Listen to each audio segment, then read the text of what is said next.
Bahagyang napasulyap si Mayap sa mga estudyanteng nasa kanyang likuran nang marinig ang tawanan at usapan ng mga ito. Napabuntong hininga na lamang siya at nagpatuloy sa paglalakad pauwi sa kanilang bahay. Simula pagkabata ay tampulan na ng tukso si Mayap dahil sa malapad na itim na nunal nito sa noo at kaliwang braso na maihahalin tulad sa balat ng unggoy. Ang isang mata niya ay kirat at malabo ang paningin kung kaya't nagsusuot siya ng salamin. Nasanay na siya sa mga masasakit na salita ng mga tao, ngunit hindi pa rin niya maiwasan na siya'y masaktan. Madalas napapatanong na lamang siya na kung bakit sa dinami-dami ng tao sa mundo, siya pa ang binigyan ng ganong klaseng mukha. Hindi nakaligtas si Mayap sa panghuhusga at panlalait ng mga tao. Bagamat tinatanggap na lamang niya yun dahil wala naman siyang magawa upang pigilan ang mga ito. Maging ang kanyang ina na inaakala niyang magtatanggol sa kanya ay palagi rin siyang iniinsulto sa tuwing ito'y nagagalit. Nagulat si Mayap nang biglang sumulpot sa kanyang tabi ang kapatid na si Dalig. Malayo pa lamang ay naririnig na nila ang bulyawan ng kanilang ina at amain. Naku ate, sigurado akong natalo na naman niyang si Sinto sa sabong. Sigurado akong isisisi na naman niya ang kamalasan niya sa'yo. Ha? Bakit ako na naman? Wala na akong ginawa kundi ang magbigay ng kamalasan para sa kanila. Gayong puro alak, sugal ang kanilang inaatupag imbis na magbanat ng buto. Natural, hindi sila aasenso. Bagay talaga ang pangalan na Sinto sa kanya. Para kasing Sinto-Sinto eh. Ewan ko ba kay inay kung ano nakita niya sa lalaking yan? Natural, ang matipuno nitong katawan. Ngunit kakarampot naman ang utak. Tamad at pangit pa ang ugali. Buhat ng mamatay ang kanilang ama ay nagbago ang takbo ng kanilang buhay. Nalulung ang kanyang ina sa sugal at paiba-iba rin ang karelasyon nito. Hanggang sa nakilala nito si Sinto na isa ring sugarol. Dali-daling lumabas ng bahay si Sinto at sinalubong silang magkapatid. Dinuro-duro pa nito si Mayap at sinabihin na ito nagdadala ng malas at sumpa sa kanilang bahay. Sinabi pa ni Sinto na nanghina ang kanyang manok nang madaanan nito ni Mayap, kung kaya't natalo ang manok panabong nito. Kuyumang kamao ng dalaga at galit na tinitigan ng amain. Pinigilan na lamang siya ni Dalig upang hindi siya lumaban sa lalaki. Sapagkat siya pa rin ang pagagalitan ng ina at ang karelasyon lamang nito ang kakampihan kaysa sa kanila. Patuloy na binubulyawan ni Sinto si Mayap sa harapan ng nakikiusyosong mga tao. Wala man lamang ginawa ang kanilang ina upang sila'y ipagtanggol. Tumakbo si Mayap patungo ng kanilang bahay habang umiiyak. Bakit ganoon si inay? Simula na makilala niya ang Sinto-Sintong yan, ay nagbago na ang trato sa atin. Hindi naman siya nun ganyan Parang mamamatay pag iniwan ng lalaking yun. Umalis na lang kaya tayo dito, te. Doon na lang tayo kay Lola Liway. Napatingin si Mayap sa kapatid. Batid niyang tama ang naiisip nito. Dahil sila na lamang ang gumagawa ng paraan upang makapagpatuloy sa pag-aaral. Sa pamamagitan ng paglalabada at pagiging kargador tuwing walang pasok. Minsan ay kinukupit pa ni Sinto ang kanilang pangmatrikula. Kung magsusumbong naman sila sa kanilang ina, ay sila pa ang pinagsasabihan na madamot. Tinapos ang 2 ang taon ng eskwela at agad na umuwi kay Lola Liway sa kabilang baryo upang doon na lamang ipagpatuloy ang kanilang pag-aaral. Ayaw mang pumayag ng kanilang ina, ngunit buo na ang kanilang pasya sapagkat nahihirapan na silang makisama sa taong wala namang ginawa kundi ang bulyawan at gawing katulong silang magkapatid mula pagkabata. 50 minuto ang kanilang biyahe bago nakarating sa bayan na tinitirhan ni Lola Liway. Gising na, Dalig. Andito na tayo sa terminal. Mapungas-pungas na kinuha ni Dalig ang baga at sumunod sa kapatid pababa ng bus. nakaagaw ng pansin kay Mayap ang mga kakaibang bato na ginawang kwintas at pulseras na binebenta ng matandang babae, kung kaya't kagad siyang bumili noon. Kinahiligan ni Mayap ang pag-iipon ng mga kakaibang mga bato. Pinag-aaralan din niya ang mga katangian ng mga agimat, anting-anting at mutya. Maging ang tradisyon at kultura ng mga tao sa daigdig. Gusto niya mag-aral ng antropolohiya, ngunit batid niyang mahal ang kursong yun. Kung kaya't nagbabasa na lamang muna siya ng mga libro upang madagdagan ang kanyang mga kaalaman tungkol sa mga mutya. Nagulat siya nang biglang hawakan ng matandang babae ang kanyang palada. Hinila nito ang kanyang kamay, ngunit mahigpit pa rin yung hinahawakan ng matanda. Nagtaka si Mayap dahil nakatingin ito sa kanyang palada at animoy binabasa nito ang kanyang kapalaran. Mag-ingat ka, Ineng, sapagkat may panganib na siyang susubok sa'yo. Ngunit maswerte ka sa mga bagay na iyong matatagpuan. Pangalagaan mo ito upang ika'y mailigtas mula sa kapahamakan. Matapos na sabihin yun ng matanda, ay agad naman itong binitiwan ng kamay ng dalaga. Ibinigay rin ito ang mga biniling kwintas at pulseras ni Mayap at agad na tumalikod. Dalig, narinig mo ba ang sinabi ng matandang babae? Ano ba yun? Napaismid si Mayap sa kapatid sapagkat akala niya ay nasa tabi lamang niya ito. Ngunit abala rin pala ito sa pagpili ng mga kain sa nagtitinda. Hindi na muling pinalam ni Mayap sa kapatid upang hindi na ito matakot pa. Walang pagsidlan sa tuwa si Lola Liway nang makita ang dalawa niyang apo mula sa bintana. Dali-dali niyang sinalubong ang mga ito at mahigpit na niyakap. Napansin rin niya ang lungkot sa mga mata ng dalawang apo, kung kaya't agad niyang inanyayahan ang mga ito upang pumasok sa kanyang bahay. Napaagay ata ang inyong bakasyon, mga apo. Pabuti't hindi naghurumintado ang magaling ninyong ina dahil pumarito kayo. Ayaw na namin makasama pa ang karelasyon ni Inay. Wala nang ginawa kundi ang maglaseng, magsugal at bulyawan kaming magkapatid. Kahit batid niyang nang bababae ay ayos lang sa kanya. Dito na po kami sa inyo, kung ayos lang po, Lola. Abay, walang problema sa akin. Bukas ang aking tahanan para sa inyo. O siya, alam kong gutom kayo. Tamang-tama ang paksiw na aking isinasalang. Maya-maya lamang maluluto na yon. Namangha si Mayap sa mga isdang pinatutuyo ni Lola Liway na nakalatag sa mesang kawayan. Nang makita niya ang isda na may berdeng mata at asul na kulay sa loob, nilapitan niya ito. Pinisil niya ang mga mata ng katabing isda, ngunit hindi ito katulad sa malaholin na mata na kanyang nakita. Kinuha niya ito at inilagay sa maliit na telang sisidlana. Te, kakain na tayo. Tama na yung pagtitig sa mga isda. Baka mamaya magpalit pa kayo ng mukha. Che, isa ka pa. Alam mo, Dalig, may mutya na makukuha mula sa mga mata ng isda. Nagbibigay ito ng kakaibang kapangyarihan o mahika sa sino mang makakuha nito. Gutom lang yan, te. Saka gustuhan mo makapaghiganti sa sinto na yon. Kung ano-ano nang nasa imahinasyon mo. Halika na, gutom na ako. Maingat na itinago ni Maya pang nakuhang mata ng isda. Hindi siya nagkamali na isa yung mutya o agimat katulad ng nabasa niya sa libro. Malapit sa dalampasigan naninirahan si Lola Liway, kung kaya't ang pagtitinda ng mga isda sa merkado ang hanap buhay nito. Naging katuwang niya sina Mayap at Dalig, kung kaya't naging madali sa kanya ang gawain. Ngunit kahit saan magpunta si Mayap, ay hindi pa rin natigil na pag-usapan ng mga tao ang kanyang mukha. Tinatakpan na lamang niya ito ng bandana upang hindi matakot ang mga tao sa kanya. Nagimbal ang mga mamamayan sa baryo nang kumalat ang bali-balita sa natatagpo ang putol na bahagi ng katawan sa masusukal na lugar. Walang pagkakakilanlan.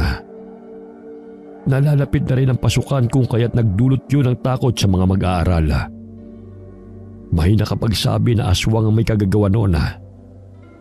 Lumipat ng paaralan ng magkapatid sa bayan ng Pampanga kung saan sila kasalukuyang naninirahan. Napahinto si Mayap sa pagbabasa ng libro nang biglang may tumama sa kanyang ulo. Pagtingala niya ay napangisi ang kaklase niyang babae na si Rosette. Binato siya nito ng pambura. Oops! Kusang lumipad lang ang pambura. Teka, ano ba yung itsura mo? Pinaglihi ka ba sa unggoy? Malakas na nagsitawanan ng mga mag-aaral sa sinabi ni Rosette kay Mayap. Umalingaw-ngaw ang mga halakhak ng mga ito sa loob ng silid-aralan. Ilang sandali na patigil ang mga ito sa pagkakantyawan dahil dumating na si Binibining Luna na kanilang guro. Hindi na pinatulan pa ni Mayap ang pang-iinsulto ng kaklase sapagkat siya ang pinakamatanda sa klase at kailangan na lamang niyang intindihin na mga batang isip pa ang mga ito. Sa edad na 19 ay nasa 3 baitang pa lamang siya ng sekundarya. Si Dalig naman ay 18 dahil pahinto-hinto sila magkapatid sa pag-aaral. Umanga si Mayap sa kagandahang taglay ng kanilang guro na si Binibining Luna. Bagamat mahigit na 30 anyos na, ay wala pa itong asawa at mga anak. Maraming estudyante at mga binata ang nahuhumaling sa kanyang kagandahan, kung kaya't maraming nanliligaw sa naturang guro. Siniko siya ni Dalig nang mapansin na tulala na naman siya habang nakatingin sa kanilang guro. Naku ate, huwag mo nang pangarapin pa na maging kasing ganda ni Binibining Luna dahil suntok sa buwan lamang yun. Magkaklase sila ng kapatid, kung kaya't maging ito ay hindi nakaligtas sa panunukso ng mga mag-aaral. Habang papauwi, ay napatigil sila sa paglalakad nang mapansin ang nag-uumpukang mga tao. Nakiusyoso na rin silang dalawa upang tukuyin kung ano ang nangyayari. Ayon sa sinabi ng mga taong naroon may natagpuan na pira-pirasong bahagi ng katawan na ikinukubli sa mayayabong na damuhan. Nagkalat pa ang mga balat ng itlog sa paligid ng tinadtad na katawan. Walang ideya ang mga tao kung sino ang may kagagawa noon, maliban na lamang sa sinasabing aswang. Napatingin ang isang alay kay Mayap nang mapansin ang malapad at makapal niyang nunal sa braso. Matalim siyang tinitigan nito mula ulo hanggang paa. Magandang araw po sa inyo, Ale. Bati ni Mayap sa babae sapagkat animoy kinikilati siya nito. Unang beses na makita siya sa baryo. Marahang lumayo ang babae sa kanya at nakipag-usap sa ibang mga taong naroon. Sa palagay ni Mayap, siya ang pinaghihinalaang aswang ng mga ito. Ayon na rin sa reaksyon ng mga mukha ng mga kababaihan. Dalig, halika na, umalis na tayo rito. Tingnan mo, sa akin na natuon ang pansin ng mga babae. Baka isipin nila na akong pumatay sa mga yan. Dali-daling umalis ang magkapatid sa lugar na yun. Subalit hindi pa rin sila nakaligtas sa mga mapang-usig na mga mata. Ilang sandali nagulat ang magkapatid nang mabangga nila ang matandang babae dahil sa kanilang pagmamadali. Namilog ang mga mata ni Mayap nang makilala niya ang matandang babae na siyang pinagbilhan niya ng pulseras at kwintas. Hinawakan siya nito sa braso at matalim na tinitigan. Mag-iingat kayo sapagkat nagsisimula ng maghasik ng lagim ang mga kampo ng demonyo. Mapanlin lang, maging ang mga mapanghusgang mga tao ang siyang makakalaban mo. Lola, hindi ko po maintindihan ang mga sinasabi mo. Maaari mo bang ipaliwanag sa akin ang ibig mong sabihin? Ilang sandali ay binitiwan siya ng matanda na hindi man lamang sinagot ang kanyang katanungan. Tinungo nito ang mga taong nagkukumpulan at tinatanaw ang mga tinadtad na mga bangkay. Baka siya ang aswang na tinutukoy ng mga tao. Napakatalinghaga ng kanyang mga salita. Huwag ka nga manghusga, Dalig. Lalo na't hindi mo pa alam ang kwento ng buong pagkatao nito. Habang papauwi ng bahay, ay hindi mawala sa isip ng dalaga ang sinabi ng matanda. Paulit-ulit na umaalingaw sa kanyang pandinig ang mga salita nito. Kinuha niya sa bulsa ang mata ng isda na naging bato. Sa hinuha niya'y maaaring siyang tinulungan ng matandang babae upang tukuyin kung talagang mutya yun o hindi. Araw-araw na inaabangan ni Maya pang matandang babae sa daan sakaling makadagdag ito sa kanyang kaalaman tungkol sa mga bato. Bahagya siyang napangiti nang masipat ng kanyang paningin ng matandang babae na kanyang hinahanap. Agad niyang tinungo ang kinaroroonan nito at kinausap. Lola, magandang araw po. Ako po si Mayap. Nais ko lamang pong itanong kung may kaalaman po ba kayo sa iba't ibang uri ng mutya? Gayong marami po kayong binibentang mga samot-saring bato. May mga langis rin po ba kayong binibenta na makapagpatibay at pampalakas ng bisa ng mga mutya? Anting-anting o agimat? Abay, Ineng, ikinagagalak kong makita kang muli. Sa panahon ngayon, ay madalang na lamang sa mga kabataan ang nahihilig sa mga bato, anting-anting at mutya. Isa ka sa nararamdaman ko may malakas na gabay. Ang pinili ng mga engkantadong putian na makakapagtangan ng mga mutya na iyong hinahangad. Heto ang langis na maaari makapagpalakas ng bisa nito. Ibibigay ko na lamang sa iyo. Pakaingatan mo ito.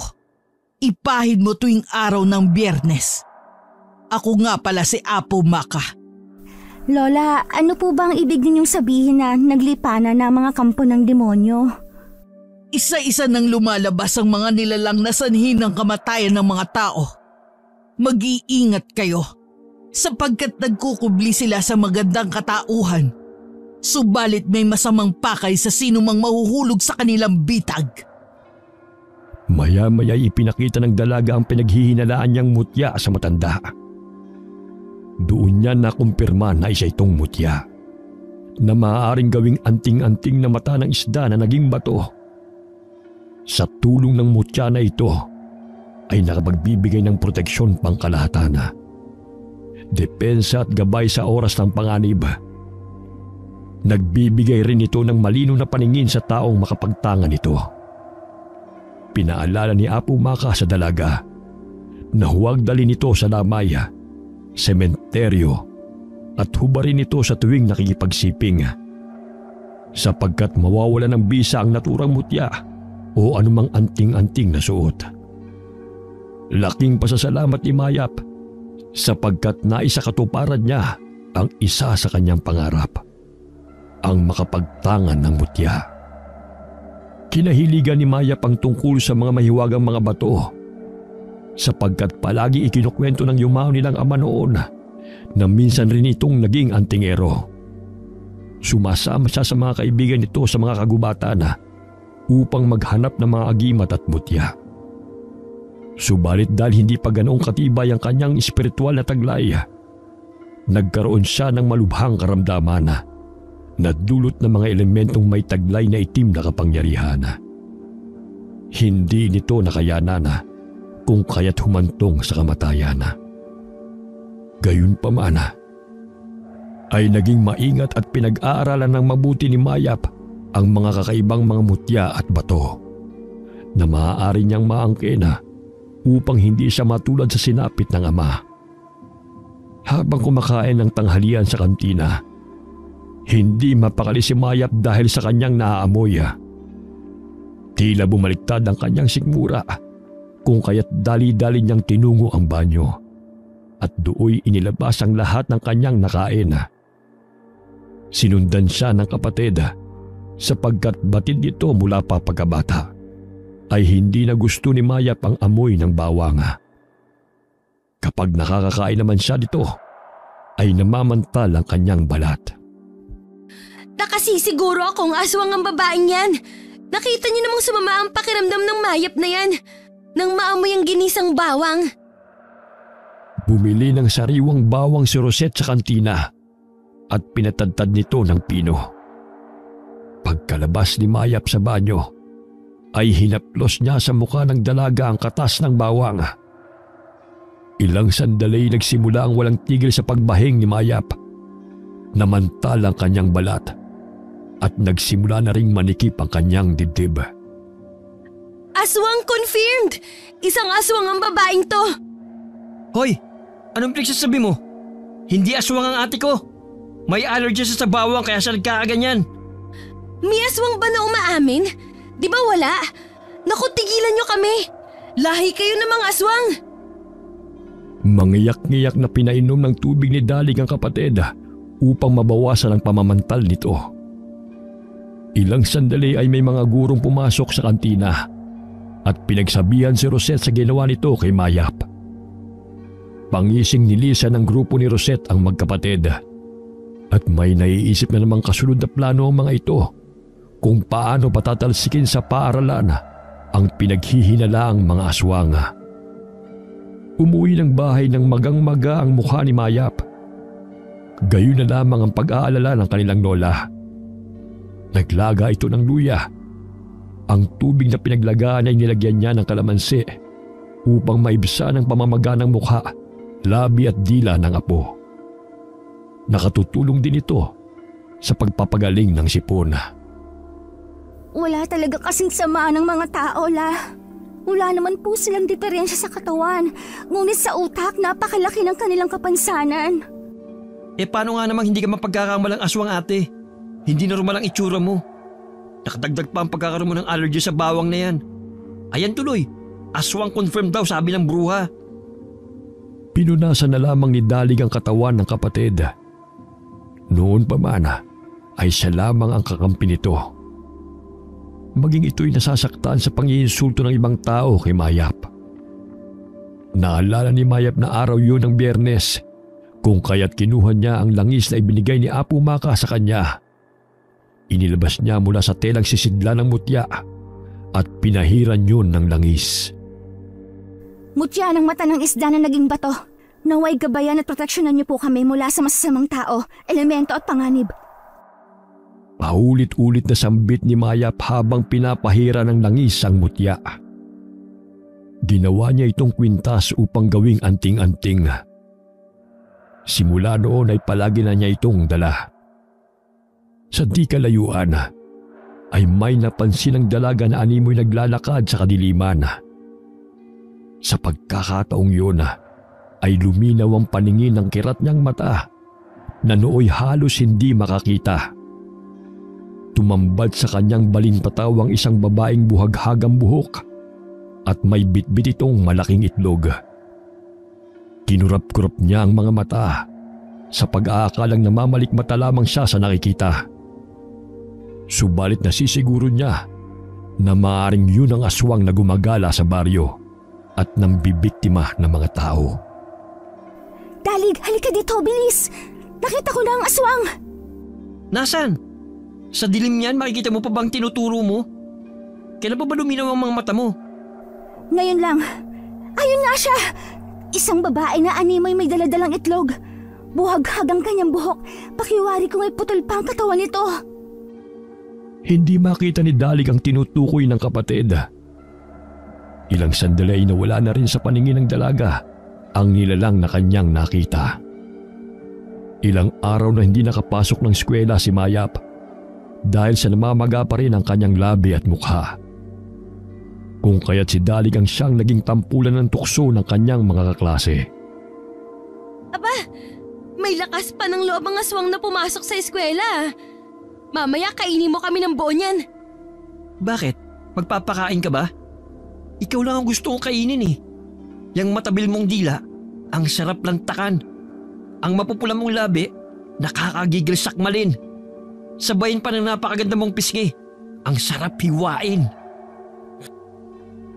Salungat sa pag-uugali ni Mayap ang kapatid na si Dalig. Palaban at hindi basta-basta nagpapatalo sa mga taong nangiinsulto sa kanila. Maging sa kaanyuan ay malayo ito sa itsura ni Mayap. May makiisig na pangangatawan dahil batak sa pagiging kargador at mga gawain.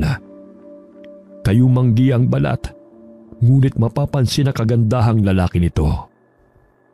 Bahagyang napalanok ng sariling laway si Rosette dahil sa dobleng ibig sabihin ng lalaki na nakatayo sa kanyang harapan. Sabayan pa ng nakakaloko nitong tingin na wari siya'y hinuhubaran. Kung ako sa'yo, Rosette, tigil-tigilan mo ng pang-iinsulto at pangahamak sa aking kapatid. Kapag nairita ako sa'yo, kakainin kita. Naintindihan mo ba? Nilapit pa ng binata ang mukha niya sa mukha ng babae, kung kaya't bigla itong namula sa kanyang ginagawa. Tiimbagang itong iniwan ng binata sa silang kinauupuan nito at bumalik rin siya sa kanyang upuan. Naging madalas ang pag-uusap ni Mayap at Apo Maka. Nalaman ng dalaga na hindi lamang isa ang pumapatay sa baryo, dahil minsan na rin nakasagupan ng matandang manggagamot ang mga ito. Ngunit dahil sa liksi ng mga aswang ay hindi niya ito natalo, lalo na't mag-isa lamang siya noong panahon ng kanilang laban. Siya pa ang pinaghihinalaan ng mga kabaryo na naghahasik ng lagim, kung kaya't madalang na lamang siyang magpakita sa mga tao. Binibigyan na lamang niya ng babala ang mga taga-baryo, ngunit imbis na magpasalamat ay pinaalis nila ang matanda. Dahil sa madungis sa mukha nito, pinaghihinalaan na aswang o di kaya'y baliw. Tuwing araw ng Martes lamang naliligo si Apo Maka, dahil yun ang kanyang paraan upang mapalakas ang mga anting-anting at mga mutya niyang taglaya laban sa mga naglilipa ng kalabang aswang. Ramdam ko po ang husgahan, insultuhin at paratangan ng kung ano-ano. Simula pagkabata ay hindi ako nakatakas sa mapangmatang lipunan. Lahat ng masasakit na salita ay aking narinig. Napakasakit na hindi man lamang ako na ipagtanggol ng aking ina dahil nabulag sa pag-ibig sa maling lalaki. Gayunpaman, hindi po ako kailanman nakaramdam ng pagkamuhi sa kanya. Bagkus palagi ko pong pinagdarasal na sana'y bumalik siya sa tama niyang katinuan at maisipan na andito kaming mga anak niya na nagmamahal sa kanya. Hindi nasusukat ng panlabas na kaanyuan ng kabutihan ng tao. Nasa puso. Yan ang dahilan kung bakit pinili ka ng mga engkantadong gabay. May matatagpuan pa kayong mutya. Subalit kaakibat nun ay ang nagbabadyang panganib. Tibay ng loob at lakas ng pangangatawan ng kinakailangan. Huwag magpalinlang sa nakikitang kagandahan. Tandaan mo ang aking mga paalala sa iyo, Ineng. Nagpaalam si Apo Maka sa dalaga nang makita ang paparating na si Dalig. Masayang ibinalita ng binata sa kapatid ang paninindak nito kay Rosette, dahilan na matakot ito sa kanya. Nahinto ang masaya nilang usapan nang biglang hablutin ng isang alyang banda ng nakatakip sa mukha ni Mayap at siya'y sinabunutan. Dahilan ng pagkagulat, nabitiwan niya ang basket na naglalaman ng mga panindang tuyong isda. Bitiwan niyo ako! Wala po akong kasalanan sa inyo! Nasasaktan na po ako, Ali! Naalala ni Dalig na yun ang babaeng matalim na nakatingin kay Mayap nung sila'y nakikiusyoso sa mga bangkay na natagpuan sa talahibana. Pilit niyang tinutulok ang babaeng sumusugod sa kanyang kapatid. Ilang sandali ay napaghiwalay rin niya ang dalawa. Maghunos dili po kayo. Hindi porket kakaibang itsura ay aswang na kaagad. Wala kayong pinagkaiba sa aswang na sinasabi nyo, sapagkat kayo mapanghusga. Ang siyang pumapatay sa damdamin ng mga katulad namin na gusto lamang mamuhay ng payapa. Ngunit iginiit ng babae na simula na makatungtong sa baryo si Mayap ay sunod-sunod na ang patayan at bangkay na natatagpuan sa baryo. Nakita rin niya ang dalaga na kinakausap nito si Apo Maka na siyang pinaghihinalaan nilang aswang. Ayon sa Ali, marahil nakalahi ni Apo Maka si Mayap. Pangit lang po ang itsura ko, subalit di ako masamang tao. Hindi ko nga po kayo hinuhusgahan na kasimbaho ng hininga mo ang pag-uugali ninyo. Sa kababantay ninyo ng aswang, hindi mo na naaalagaan ang sarili ninyo. Pag may oras po kayo, magsipilo ng ngipin at maglinis din po ng katawan. Hindi yung pangit na itsura lamang ang palagi niyong nakikita. Inis na tugon ng dalaga at iniwan na napahiya ang Ali sa harapan ng kanyang mga kasama. Nang makalampas sa maraming tao, ay paika-ikang lumakad si Mayap dahil sa sakit ng kanyang binti. Inayos niya ang nagulo niyang buhok. Nagtamo rin siya ng iilang galo sa pisngi at braso. Kung hindi dumating si Dalig, natitiyak niyang napuruhan na siya ng matabang babae. Lapitin siya ng away, ngunit tila isang superhero si Dalig na bigla na lamang sumusulpot upang siya ipagtanggol. Ganoon na lamang ang pasasalamat niya na sa kabila ng away-bati nilang magkapatid ay hindi nila iniiwan ang isa't isa. Magkaramay sila sa hirap at ginhawa. Kailangan damihan mong pagkain mo. Dahil marami ka pang mararanasan na sabunutan. Ay teka, bakit naglalako ka? Akala ko ba'y nagpapagaling ka sa bahay? Sayang naman kasi pag hindi ito maibenta. Isa pa, konti na lang naman ang pamamantal ko. Gusto ko rin namang makapagpahinga si Lola Liway. Hanip nga Sa tuyong isda hindi ka allergic, pero sa bawang parang mamamatay ka. Alam mo, siguro nga aswang ka. Napangiti na lamang si Mayap sa biro ng kapatid. Tinulungan siya nito sa paglalako ng mga tuyo. Sa di kalayuan ay tanaw nila si Binibining Luna. Maging si Dalig ay lihim na napahanga sa ganda ng guro. Ayon sa napagtanungan niya, ay wala pa itong natipuhan ni isa sa mga manliligaw nito. Nagkaroon ito ng nobyo, ngunit naglaho na lamang na parang bula. Kung kaya't matapos noon ay hindi na nagkaroon ng karelasyon ng kanilang guro.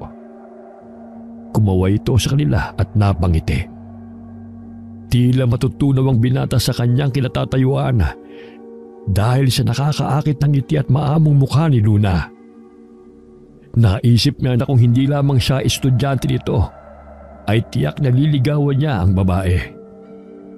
Ngunit nakaramdam siya ng panghihinayang sapagkat batid niyang hindi naman siya magugustuhan nito. Teka lang ha. Ba't napatutulala? Hoy, tulo na yung laway mo sa katititig kay Binibining Luna. Maaari bang ilako na natin ito bago pa tayo maabutan ng dilim? Upang maubos ang mga tuyong isda, ipinagpalit ni Dalig ang mga ito sa kalamansi at iba pang sangkap sa pagluluto na tinatanggap naman ng kanyang mga kakilalang tindero. Magandang ideya ito, lalo na't kakailanganin din naman nila ang mga sangkap na yon.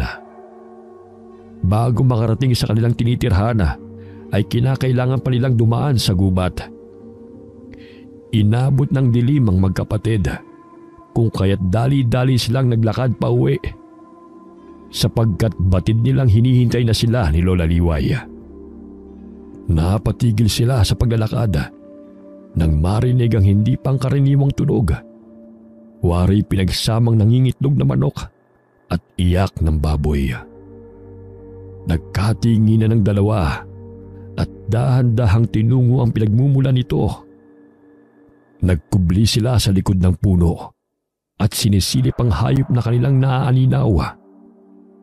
Ngunit laking pagkagulat nila nang makitang nakatuwad ang isang nilalang na yun at pilit na ibinubukan nito ang malaking bibig. Sa pagkakataong yun ay nakaramdam ng takot ang magkapatid. Subalit ipinagpatuloy nila ang kanilang pagmamasid. Tumambad sa kanilang paningin ang nagbabagang pares ng mga mata na may mahabang ngipin.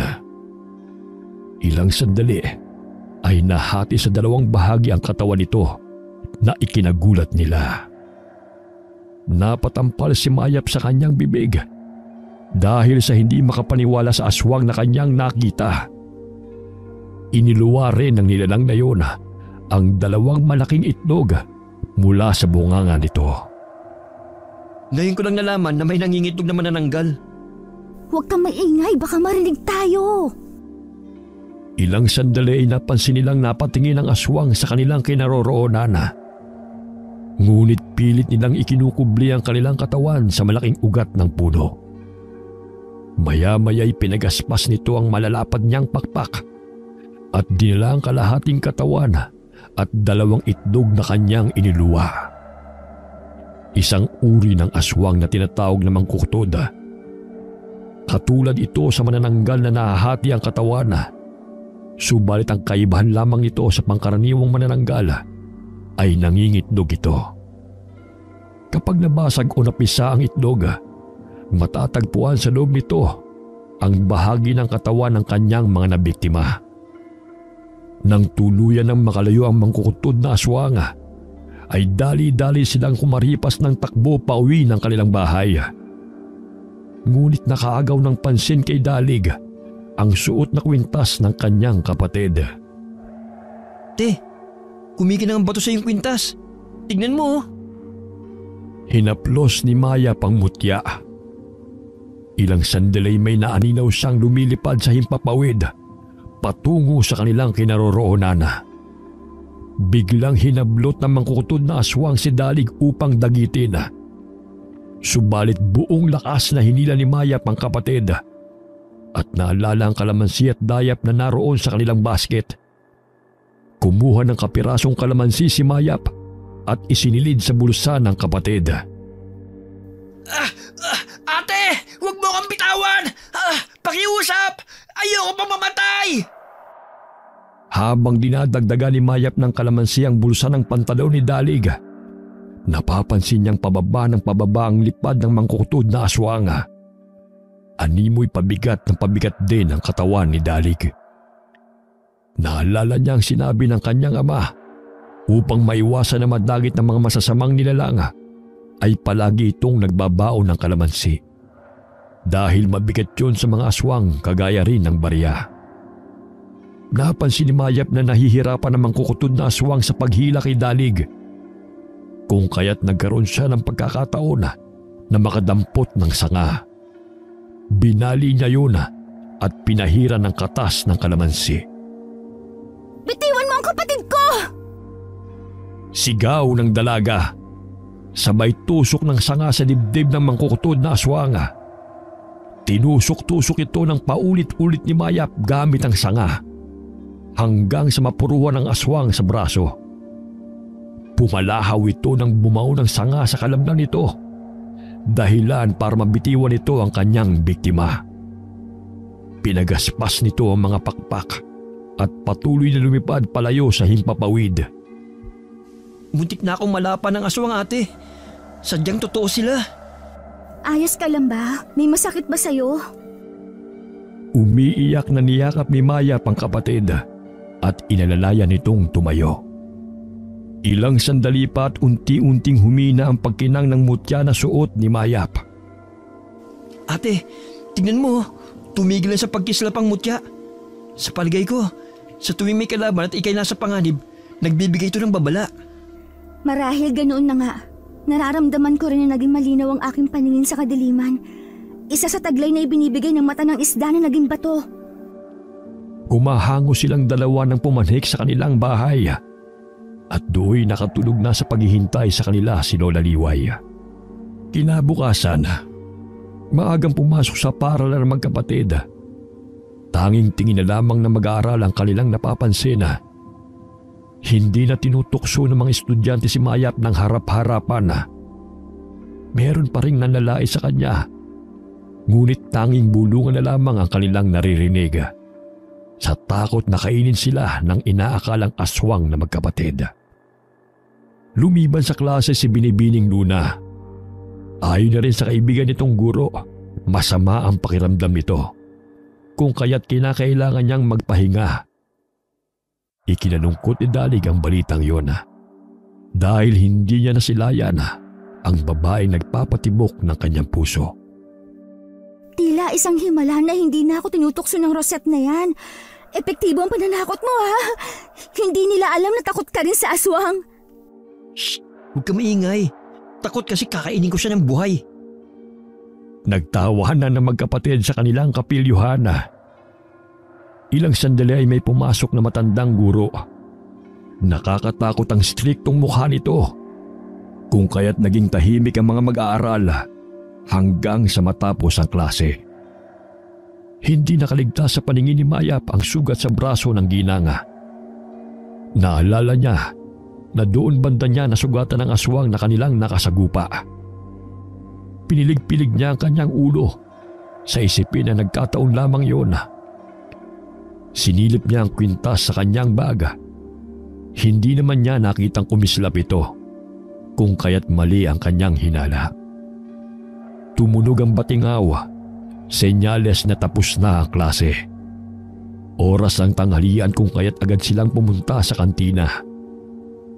Nang buksan niya ang kanyang bag upang kunin ang kanin, namilog ang kanyang mga mata nang mapansin na kumikislap ang mutya sa kanyang kwintas. Ngunit sino sa dami ng taong narito? Marahil isa sa mga nandito ay aswang. Ilang sandali ay tumigil sa pagkinang ang mutya ng isda na naging bato. Palinga-linga siya sa paligid upang tukuyin kung sinong may kahina-hinalang kilos. Ngunit wala siyang napansin. Isang linggo na lamang ay darating na ang undas. Tradisyon ni Lola Liway na linisin ang puntod ng kanyang asawa at anak ng maaga bago dumami ang mga taong bumibisita sa sementeryo. Matatagpuan ang sementeryo sa liblib na baryo sa gitna ng gubat. Dahil dito, madalang lamang sa isang taon na bumibisita ang mga pamilya ng mga yumao sapagkat nakakatakot ang lugar at mahirap ang daan patungo roon. Lola, kami na lamang po ang maglilinis doon. Dumito ka na lamang muna at bibisita na lamang tayong muli. Masama pa naman ang pakiramdam mo ngayon. Walang nagawa si Lola Liway kundi ang sundin ang sinabi ng kanyang mga apo. Napakaswerte niya sa dalawang apo dahil mababait at masisipag ang mga ito. Nang makarating sa sementeryo ay wala pa silang nakikitang ibang tao roon. Tanging mayayabong na mga damo at mga baging na nakapalibot sa mga puntod ang bumungad sa kanila. Nagtulungan silang dalawa sa pagagapas ng mayayabong na mga damo at paglilinis ng puntod ng yumao nilang kapamilya. Maya-maya'y umihip ang malakas na hangin na siyang nagpatayo ng balahibo ng magkapatid. Nakaamoy sila ng nakakasulasok na amoy na maihahalin tulad sa nabubulok na laman. Tinakpan ng dalawa ang kanilang mga ilong dahil sa hindi makayanan ng mabahong amoy na sumasama sa ihip ng hangin. Hinanap nila sa mga puntod, subalit wala silang nakita. Maging sa paligid ng mga nitso, sakaling may hinukay roon dahilan ng mabahong amoy. Nilibot ko na ang paligid at inisa-isa ko lang tignan ng mga puntod. Wala naman akong nakita na nabubulok na hayop o hinukay na bangkay. Ay, nakakapagod. Pinahid ni Dalig ang mga pawis na pumapatak mula sa kanyang noo. Napansin niya si Mayap na lumalakad palayo na ng sementeryo, patungo ng kasukalan. Tumakbo siya sa kinaroroonan ng kapatid. Sinusundan nito ang pinagmumula ng nakakasulasok na amoy hanggang sa marating nila ang masikot, madilim at nakakatakot na parte ng gubat. Te, bumalik na tayo sa sementeryo. Baka may mga masasamang espiritu naninirahan at mabulabog pa natin. Matulad pa tayo kay tatay. Alam mo bang sa mga masikot na gubat matatagpuan ang mga bertud at mga agimat? Maaaring dito rin tinatapon ng mangkukutod na aswang ang kanyang mga biktima. Ayaw magpapigil ni Mayap kung kaya't hindi siya iniwan ng kapatid kahit gusto na nitong umalis sa naturang lugar. Namilog ang mga mata ni Mayap nang maaninaw ang isang malaking bulaklak na mahigit 1 metro ang lapad nito. Raffliza, ito ang pinagmumula ng nakakasulasok na amoy. Batid mo ba, Dalig, na may taglay itong mutya o bertud na maaari nating gawing anting-anting? Alam mo, te, tsaka kahumaling mo sa mga bato para ka ng antingera. Mapano pa tayo niyan? Halika na, ang baho na eh. Tumalikod si Dalig upang bumalik ng sementeryo.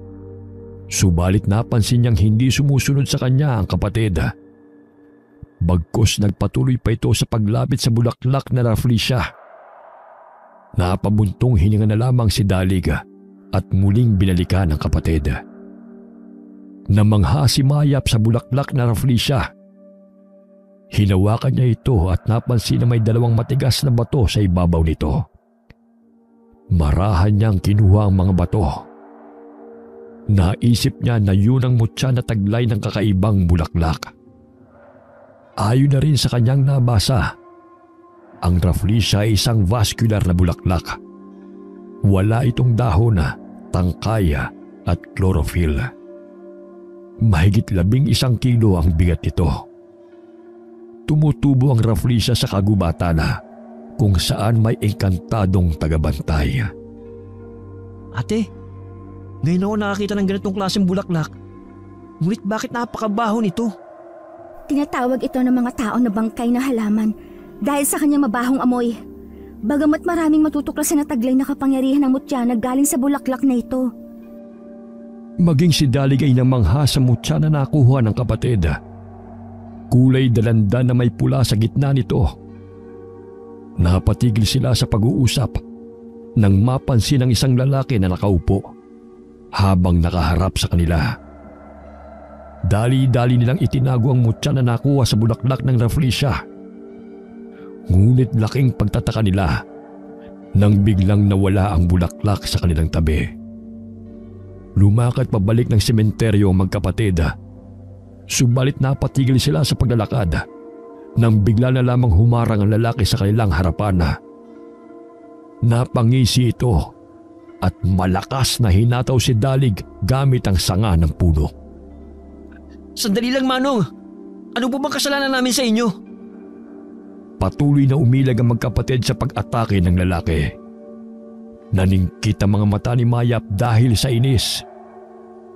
Gamit ng karet ay iwinasiwas niya ito sa harapan ng lalaki at natamaan ito sa pisngi.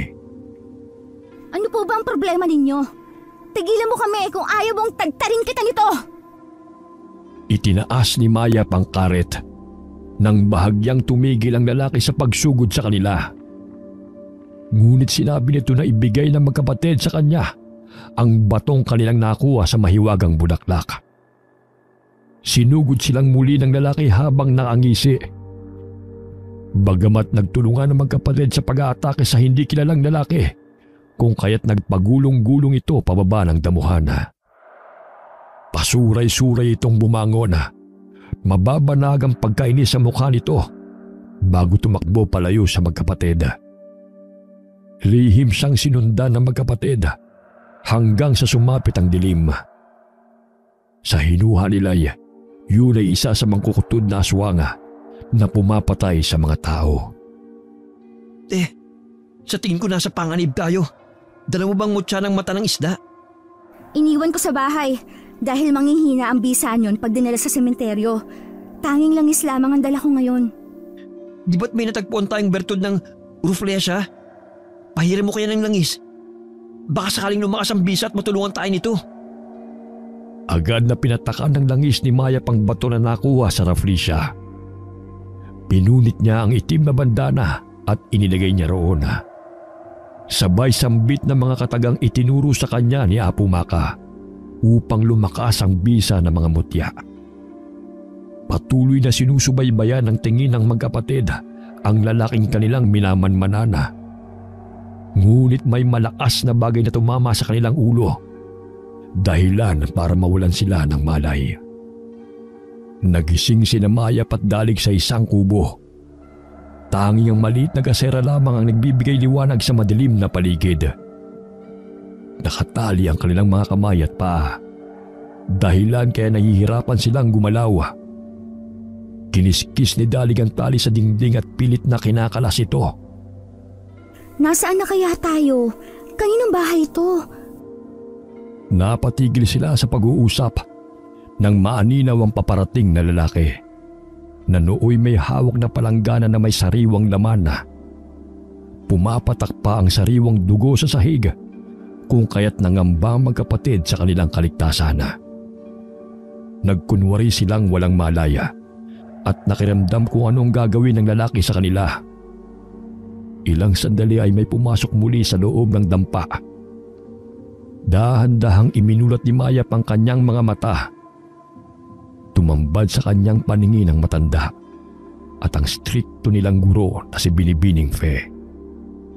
Lumakad ang lalaki papalapit sa magkapatid upang hanapin ang mutya ng Rafflesia. Animoy hinuhubaran na nito ang dalawa, kung kaya't hindi nakatiis si Mayap dahilan na malakas niyang tinadyakan ng lalaki. Bitiwan mo nga ako! Lumayo ka sa akin! Natumba ang lalaki sa ginawa ng dalaga, kung kaya't malakas siyang sinampal ng lalaki at pilit na hinahanap pa rin ito ang mutya. Kinuha niya ang patalim at itinutok sa leeg ni Mayap. Pilit nitong pinapaamin kung saan ito nilagay ang mutya. Kahit anong pananakot ito, ay hindi pa rin sumasagot ang dalaga. Bagkos tinitigan lamang siya nito ng matalim. Paulit-ulit siyang sinampal ng lalaki upang siya'y magsalita.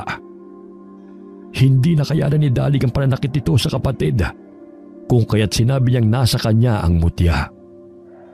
Napangisi ang lalaki at natuon ang pansin nito sa binata. Kinapkapan siya nitong muli habang matalim na nakatingin lamang sa kanila ang kanilang guro na si Fe. Hindi sila nagkamali na mga aswang ang mga taong kanilang kaharap dahil sa lansa ng amoy ng bahay at mga bahid ng dugo sa loob noon. Paano kung may bibigay sa yung mutya gayon nakatali ako? Kaligan mo muna ako at kusa akong ibibigay sa iyo. Pinatayo siya ng lalaki, bagamat nakatali pa rin ang mga kamay at paa. Inisa-isa ang bulsa ng kanyang pantalon at damit. Ngunit hindi pa rin natagpuan ng lalaki ang hinahanap nito. Dahil sa inis ay tuluyan na nitong hinubad ang suot na pantalon ni Dalig. Napukaw ang atensyon ng matandang guro at mababanag ang pagnanasa nito kay Dalig. Natuon ang paningin nito sa ibang bahagi ng katawan ng binata. Ipaubaya mo na lamang siya sa akin. Ako na ang maghahanap sa mutya. Hinila niya si Dalig patungo sa papag at dooy pinagpatuloy na hubaran si Dalig. Hindi sukat akalain ng binata na pagnanasaan siya ng kinikilala nila na strikto at matandang dalaga na si Binibining Fe.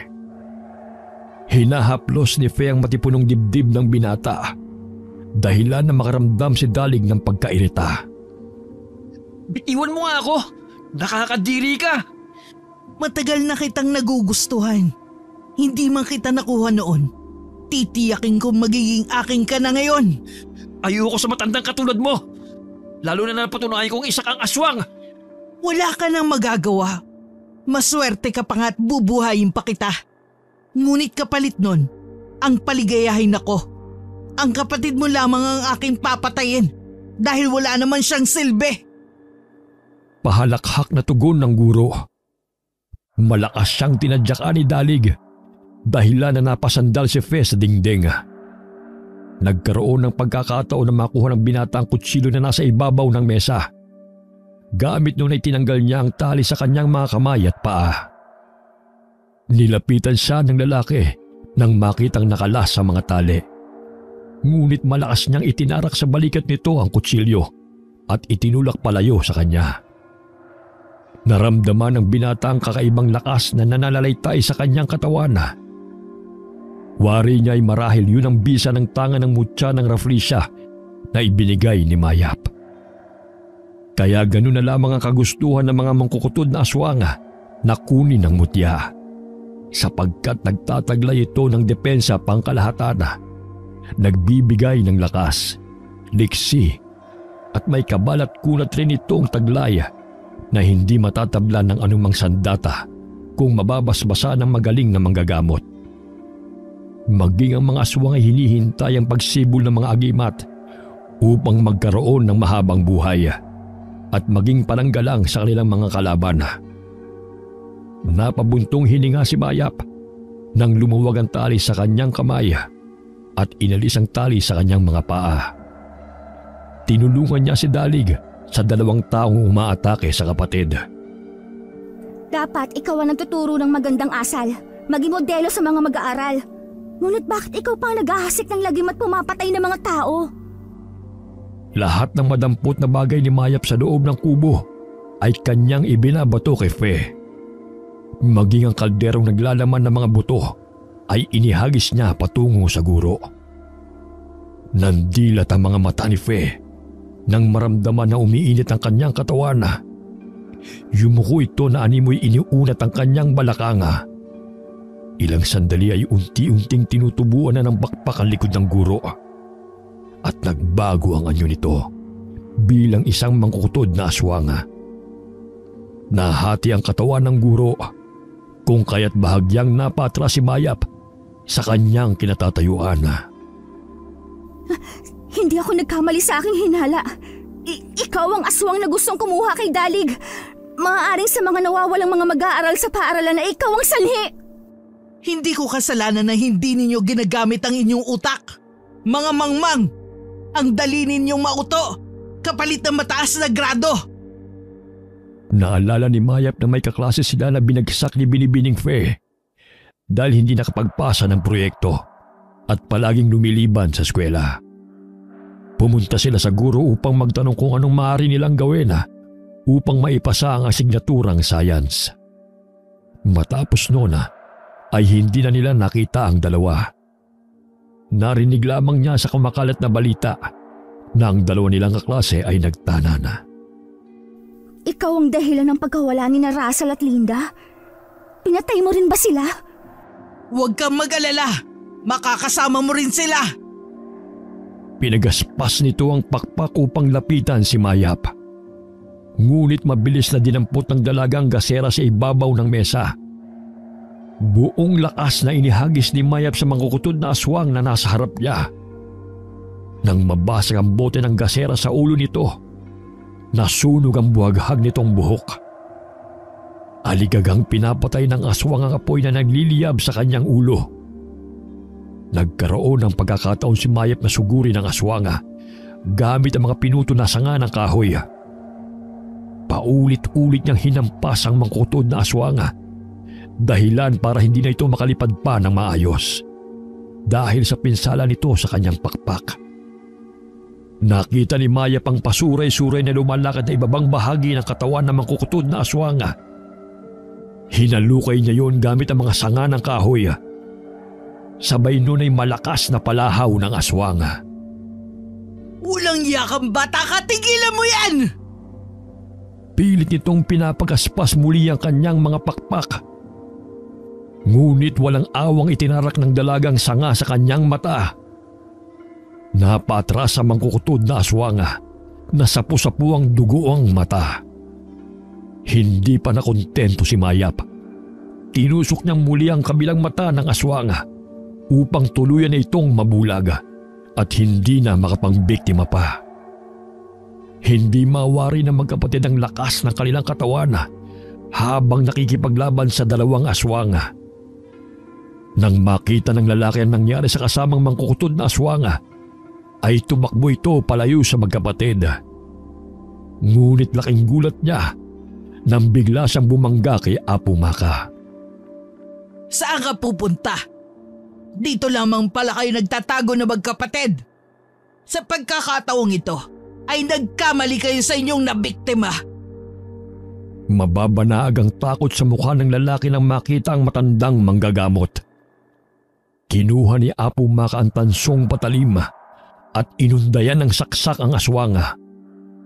Pasinok-sinok na inilabas ng mangkukutod na aswang ang mahaba niyang dila at sa dulo nito ay may itim na bato.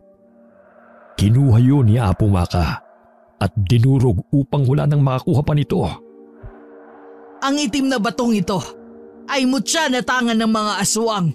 Ito ang dahilan kung bakit minsan ay hindi mo nararamdaman ang kanilang presensya sa tuwing sila ay normal na tao. Marunong silang magtago ng kanilang enerhiya sa pamamagitan nito. Pumunta si Apo Maka sa sementeryo upang bisitahin ang namayapa niyang anak. Tuwing gabi siya bumibisita upang walang sino mang tao ang makakita sa kanya. Pinatay ng mga aswang ang kanyang asawa at kaisa-isang anak. 30 taon na ang nakakalipas. Kung kaya't gano'n na lamang ang kanyang kagustuhan na mahanap ang mga aswanga upang maipaghiganti ang pagkamatay ng kanyang mag-ama. Yun din ang dahilan kung bakit niya tinanggap ang basbas ng kanyang mga magulang upang sumunod sa yapak ng mga ito na maging isang manggagamot at maging tagapagmana ng mga mutya at agimat na pagmamay-ari ng kanyang mga magulang.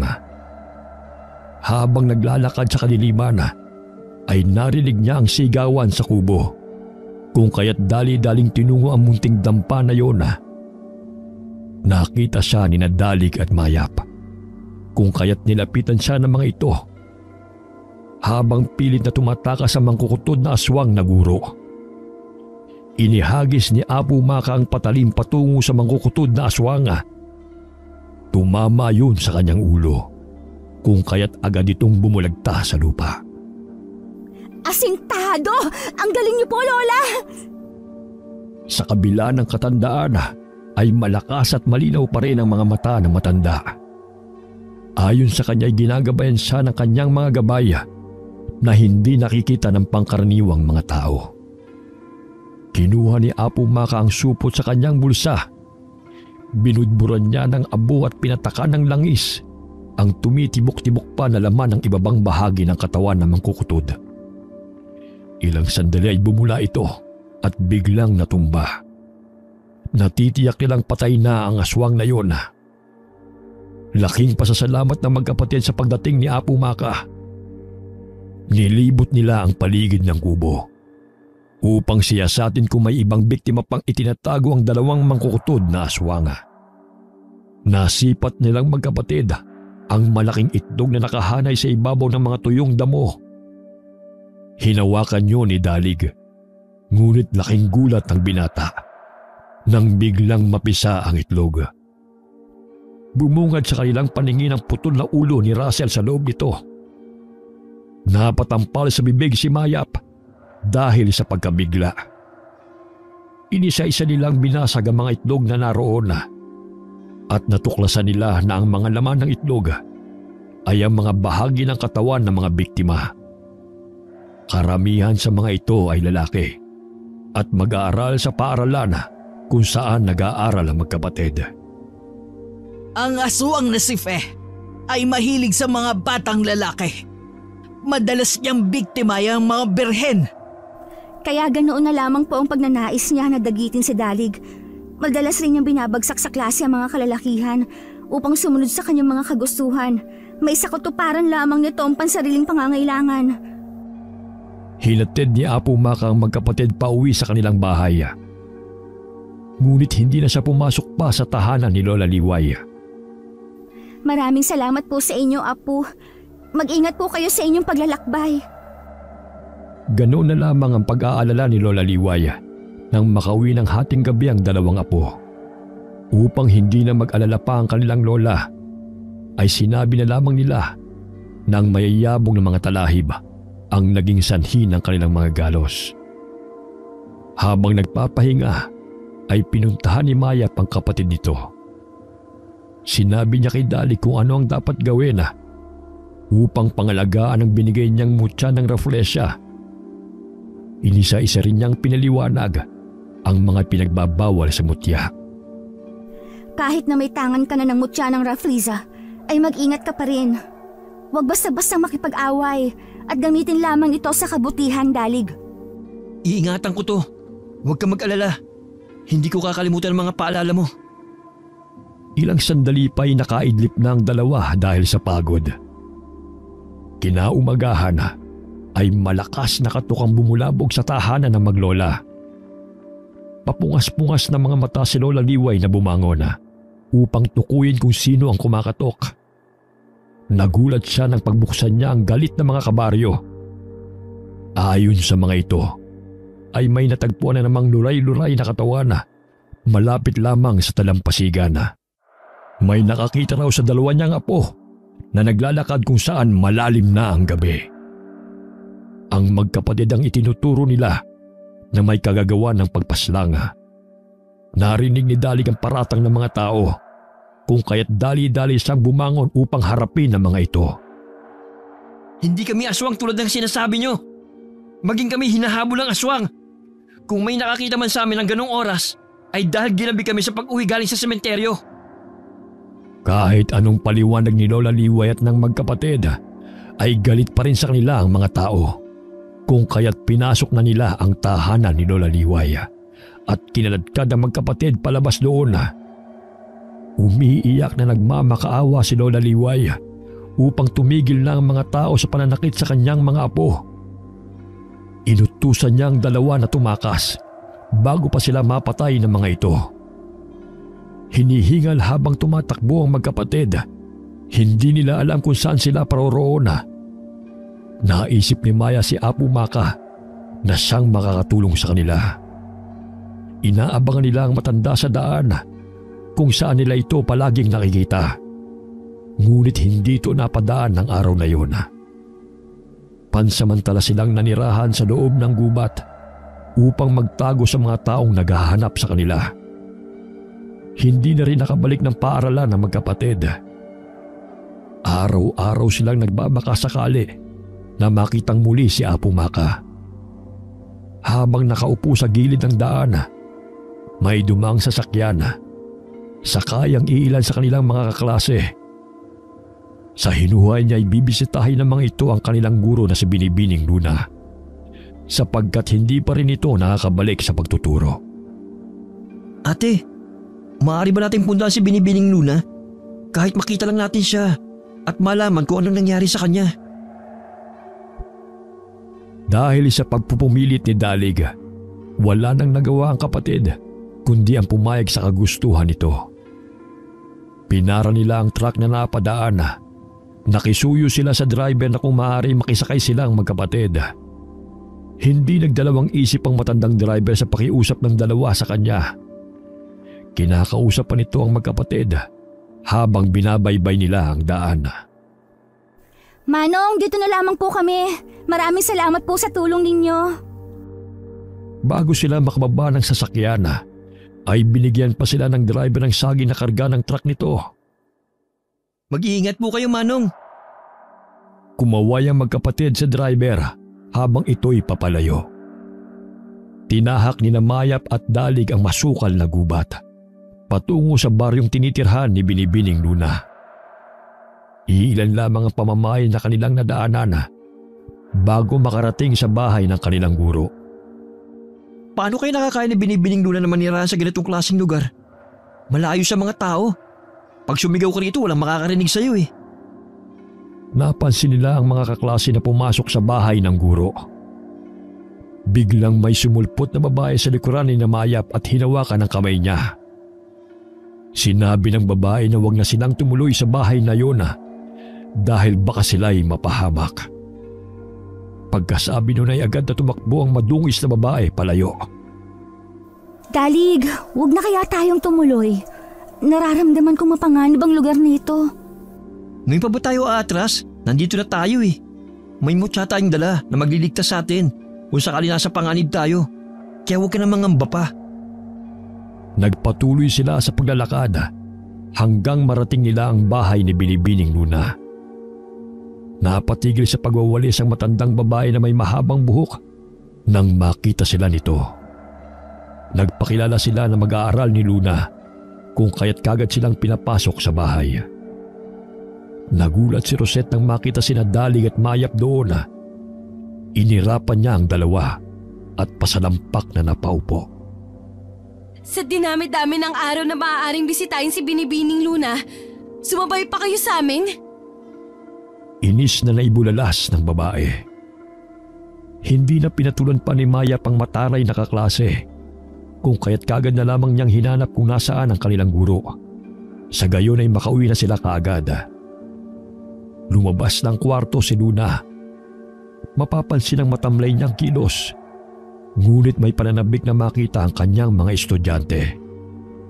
Agad na nilapitan ni Dalig ang guro at ibinigay ang bulaklak na kinuha niya sa kanyang baga. Maging si Mayap ay hindi alam na may tinatago pala itong sorpresa sa kanilang guro. Napangiti si Luna nang tanggapin ang bulaklak. Aba, may pabulaklak ka pang nalalaman ha?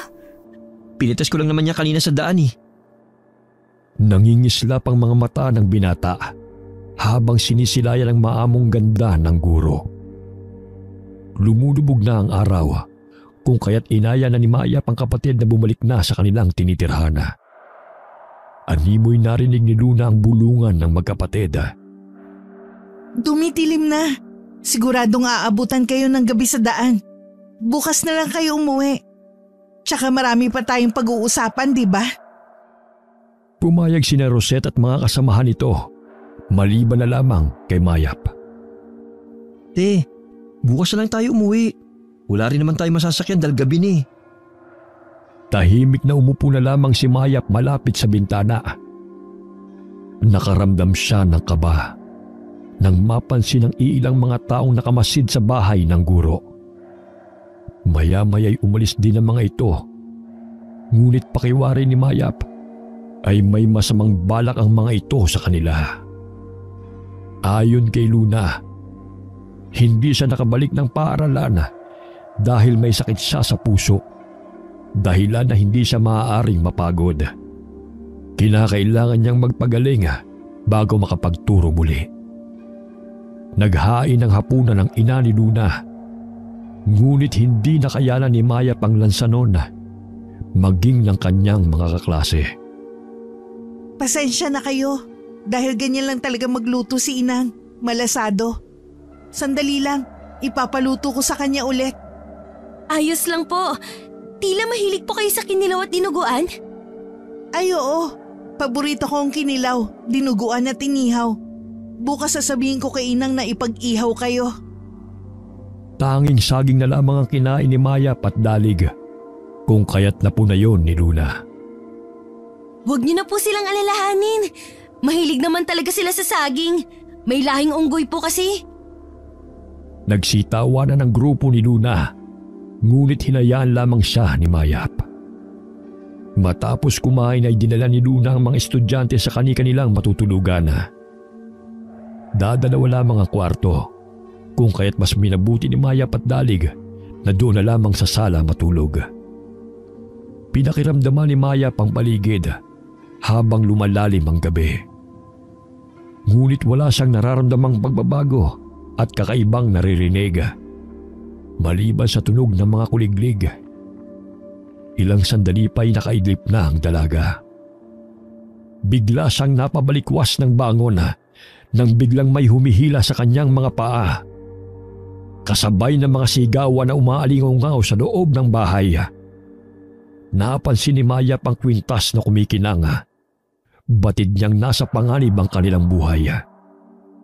Naaaninaw niya na isa-isa silang sinasalakay ng mga mangkukutod na aswang. Kinapa niya ang maliit na kutsilyo na yari sa tanso na nakatago sa kanyang bewang. Itinarak niya yun sa kamay ng humihila sa kanya. Batid niyang nasugatan niya ito, dahilan na siya'y mabitiwan. Gumapang siya upang hanapin ang kapatid, ngunit wala na ito sa kanyang tabi. Pilit na binubuksan ni Mayap ang bintana habang abala ang mga mangkukutod na aswang sa pagsugod sa kanyang mga kaklase. Sa gayon ay makalabas sila roon. Buong lakas niyang sinipa ang kawayang bintana, kung kaya't nasira niya ito. Lumapit sa kanya ang matandang babae na nooy nagbabaga ang mga mata. Batid niyang yun ang ina ni Luna. Hindi siya natinag sa paninindak nito. Hinila niya ang buhok na matandang aswang at pinulupot sa leeg nito ng ilang beses upang masakal. Mga kampon kayo ng demonyo! Ang dapat sa inyo, mamatay! Nangangatog na nagtago si Rosette sa gilid ng kabinet. Nakita niyang sinusugod ni Mayap ang matandang aswang. Sinenyasan ni Mayap si Rosette na lumabas sa bintana sapagkat walang nakabantay roon. Nangangatog na sinunod ni Rosette ang utos ni Mayap. Halos lumuwa ang mata ng matandang aswang sa ginagawang pagsakal ng dalaga gamit ang mahaba nitong buhok. Sa tulong ng mutya ng isda na naging bato, ay naging malinaw ang paningin ng dalaga sa kadiliman. Ang mutya ng reflesya ay nagbibigay ng lakas, proteksyon at ginagabayan siya sa anumang laban. Patuloy na hinahanap ni Mayap ang kapatid sa mga nakahandusay na mga biktima na nilalantakan ng mga mangkukutod. Ngunit wala roon ang kapatid niya. Nasaan na kaya si Dalig? Ano nang nangyari sa kanya? Lumabas ng bahay si Mayap kasunod ni Rosette at ng dalawa nilang kaklase. Sinundan sila ng mangkukutod na aswang, ngunit malakas na hinahampas ni Mayap gamit ng kahoy ang aswang na humahabol sa kanila. Kinuha niya ang tirador na nakatago sa kanyang bulsa at inasinta ang ulo ng papalapit na aswang. Ilang sandali pa ay bumulagta ito sa lupa at nawalan ng buhay. Hindi ka aswang, Mayap. Patawarin mo ako sa maling paratang ko sa'yo. Huwag ka nang umiyak. Ang importante ay makatakas tayo rito. Ngunit kailangan kong mahanap si Dalig. Hahanap ako ng lugar na inyong mapagtataguan upang makakilos ako ng maayos. Mayap, huwag mo kaming iiwan. Ayoko pang mamatay. Sakaling mahuli kami ng mga aswang. Kinuha ni Mayap ang bote ng langis sa kanyang baga. May samot-sari yung sangkap, kasama na ang katas ng makabuhay. Inutusan niya sina Rosette na iaplos ang langis na kanyang ibinigay sa buong katawan nila upang hindi sila atakihin ng mga aswang. Nagkubli sina Rosette sa mayayabong na talahib, habang si Mayap ay patuloy sa paghahanap kay Dalig. May natanaw siyang kubo sa di kalayuan sa bahay ni Luna. Dahan-dahan niyang tinunguyo na at sinilip ang siwang ng kawayang dingding. Namilog ang kanyang mga mata nang makitang nakataling si Dalig habang nakahubad. Wala na rin ang kwintas ng mutya ng reflesa sa kapatid. Naaninaw niya na hawak-hawak yun ng babaeng aswang, nakawangis ng kanilang guro na si Luna. Hindi pa nahahati ang katawan nito.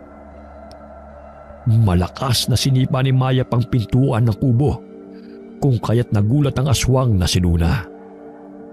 Kalagan mo ang kapatid ko kung ayaw mong ibaon ko ito sa ulo mo! Hawak niya ang tansong patalim habang nakaharap sa aswang. Maraming sugat sa katawan ni Dalig habang tumutulo ang sariwang dugo nito. Tinulak siya ng aswang kung kaya't nabitiwan niya ang tansong patalim. Tinaganan siya nito kung kaya't nagpagulong-gulong sila sa lupa. Hindi may pagkakaila ni Mayap na sadyang malakas ang aswang. Ngunit batid niyang ginagabayan siya ng mga puti ang gabay, kung kaya't nananalaytay sa kanyang katawan ang lakas na taglay ng mga mutya na kanyang tangan. Pilit na ibinabaon ng mangkukutod na aswang ang matalim nitong kuko sa leeg ni Mayap. Ngunit gano'n na lamang ang pagsangga ng dalaga. Ilang sandali malakas na hampas ang dumapo sa ulo ng aswang. Napasulyap ito sa taong may kagagawan sa kanya. Nanginginig na napaatras si Rosette dahil sa takot sa aswang. Nabaling muli ang pansin nito kay Mayap. Ngunit ibinuhos ng dalagang langis na may sangkap na makabuhay sa mukha ng aswang, dahilan para mabitiwan siya nito at malakas na bumalahaw. Hindi mawari ng aswang ang kati ng kanyang mukha, maging ng buo niyang katawan. Pilit niyang hinahablot si Mayap, ngunit hindi niya ito mahawakan dahil sa lumabo ang kanyang paningin. Ilang sandali inasinta ni Mayap ang noo ni Luna gamit ang tirador na may tansong bala. Bumaon ang bala sa noo ng aswang nilang guro. Ilang sandali pa'y bumulagta ito sa lupa hanggang sa malagutan ng hininga. Humanga ako sa'yo, ngunit sa likod ng maamot napakabait mong muka ay may lihim ka palang tinatago. Lumapit si Rosette kay Mayap dahil sa hindi makapaniwala sa lakas ng dalaga. Bakit nakayanan mong patayin ng mga aswang? Bakit ang lakas mo? Tibayan mo lamang ang iyong loob. Tiyak matatalo mo ang mga kalaban. Naalala ni Mayap ang kapatid. Awang-awa siya nang makita ang mga sugat nito sa katawan. Binihisan niya ang kapatid at inalalayan. May nangyari ba sa inyo? Ate, inakit niya ako eh. Hindi ako nakatiis, kung kaya't may namagitan sa amin dalawa. Ilang beses ko bang sasabihin sa'yo na hindi yun maaaring suotin kapag Hindi na itinuloy ni Mayap ang sasabihin. Imbis na magalit sa kapatid, ay niyakap na lamang niya ito. Hayaan mo na yon. Ang importante, buhay ka, Dalig. Nakuha man niya ang mutya, ngunit wala namang bisa. Sa susunod, wag basta-basta pairalin ng puso. Gamitin mo rin ang iyong utak upang hindi ka mapahamak. Tinulungan ni Rosette si Mayap upang buhatin si Dalig. Dahil sa malaki ang pangangatawan nito, ay nahirapan silang dalawa. Naaaninaw ni Mayap na papalapit sa kanilang kinaroroonan ng 3 makukutod na mga aswang. Pinagaspas ng mga ito ang kanilang mga pakpak. Ganun na lamang ang iyak ni Rosette at ang dalawa niyang kasama. Isa-isang inasinta ni Mayap ang mga mangkukutod, ngunit iniilagan lamang nila ang mga bala. Nabahala ang dalaga na makapa na 2 bala na lamang ang naroon sa kanyang bulsa, kaya't kinakailangan niyang matamaan ang kanyang mga kalaban. Diyos na makapangyarihan, naway iligtas po ninyo kami mula sa masasamang nilalang. Dinggin ang aking panalangin, mutya ng aking tangan, naway gabayan ng mga putihang gabay. Paulit-ulit na dasal ni Mayap. Pumalahaw ang isang mangkukutod na aswang nang matamaan ang katawan nito ng sunod-sunod na bala. Bahagyang napangiti si Mayap nang maaninaw si Apo Maka na inaasinta ang kanyang mga kalaban. Isa-isang bumagsak sa lupa ang mga mangkukutod na aswang habang nangingisay. Lumapit si Apo Maka sa kanila at kinuha ang bote ng langis na may halamang sangkap. Hinaplos yun sa sugat ng binata. Pinagod niyo ako mga bata. Batid kong nasa panganib ang inyong buhay, kaya sinundan ko kayo. Ilang sandali pa ay may narinig silang pumapagaspas. Pinapasok silang muli ni Apo Maka sa kubo at inutusan na isarado ang pintuan. Maya-maya'y naaaninaw nila na may isa pang mangkukutod na aswang na sumugod sa matandang manggagamot. Hinarap siya ni Apo Maka. Ngunit tumilapo na matandang manggagamot nang matamaan siya ng malapad na pakpak nito. Rosette, maaari bang bantayan mo si Dalig? Lalabas ako upang hanapin ang kalahating katawan ng aswang na yan. Natitiyak kong malapit lamang dito yon. Dahan-dahang lumabas ng kubo si Mayap at hinanap sa talahiban ng kalahating katawan ng mangkukutod. Hinawi niya ang mga talahib hanggang sa makita niya ang maraming itlog doon. Nabasag ang isang itlog. Nagulat siya nang makita ang ulo ng amain sa loob noon. Hindi makapaniwala si Mayap sa kanyang nasaksihan na maging si Sinto ay nabiktima ng mangkukutod. Nagpatuloy siya sa paghahanap sa talahiban hanggang sa marinig niya ang mga kaluskos. Maya-maya'y natagpuan niya ang kalahating katawan ng mangkukutod na kalaban ni Apo Maka. Pinatakan niya yun ng langis ng makabuhay na sangkap.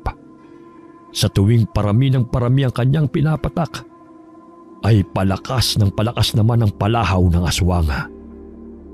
Hindi may kubli ang galit ni Mayap sa mga aswang na siyang nagpahamak sa kanilang magkapatid. Ang siyang dahilan ng pag-awalay nila kay Lola Liway. Dahil sa inyo, muntik na mamatay ang aking kapatid. Wala kayong puwang sa mundo. Hindi na dapat kayo nabubuhay pa. Malakas na itinarak ni Apo Maka ang tansong patalim sa dibdib ng mangkukutod na aswang. Unti-unti itong nanghina at dilat ang mga matang nawalan ng buhay. Ang lahat ng itim na bato na inilabas ng mga aswang ay tinipo ni Apo Maka at nilusaw sa pamamagitan ng apoy. Sa gayon ay wala nang makakakuha nito para gamitin sa kasamaan. Sumapit ang umaga na hindi nakatulog sina Mayap.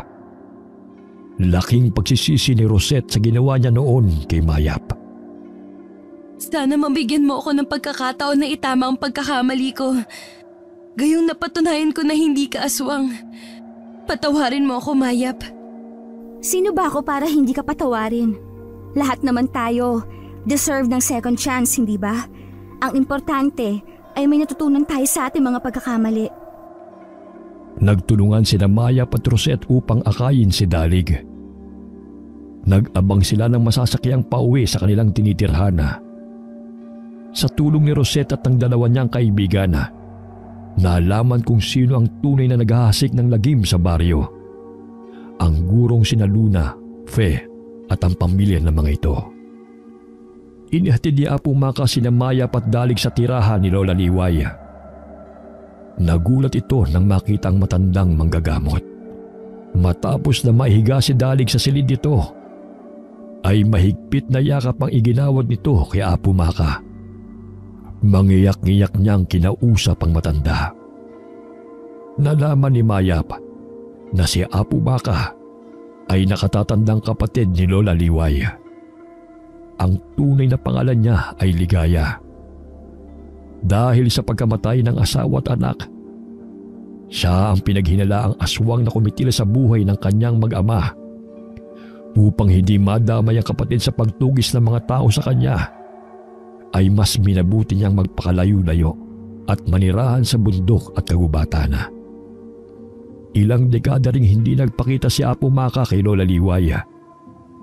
Ngunit lingid sa kaalaman ni Lola, lihim siyang binibisita ni Apo Maka at sinisilayan mula sa malayo.